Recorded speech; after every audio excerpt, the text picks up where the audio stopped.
Victor అన్ని రకాలుగా మాకంటే తెలివైనవాడు. అతను అసలు ఇలా ఉండేవాడు కాదు.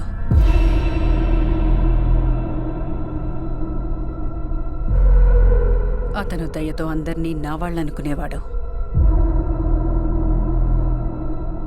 కానీ తర్వాత తనెంతో ఇష్టపడిన దాన్ని తనకి దూరం చేశారు. తను బాధలో ఉన్నాడని తెలుసు, కానీ తన మనసింత మొక్కలైందని నేను అస్సలు ఊహించలేదు.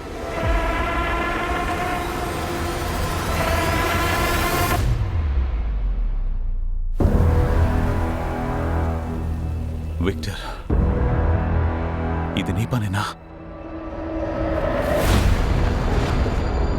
మీరందరూ మృత్యువును మోసగించి ఇన్నాళ్లు బతికారు, కానీ ఇప్పుడు ఆ మృత్యువుని తప్పించుకోలేరు. చెప్పు విక్టర్, ఇదంతా నువ్వు చేసావా?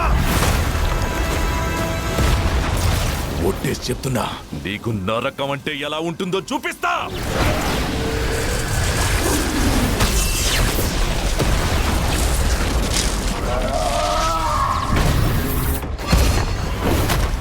నరకమే నన్ను చూసి వణుకుతుంది, ఎందుకంటే నా పేరు డూమ్.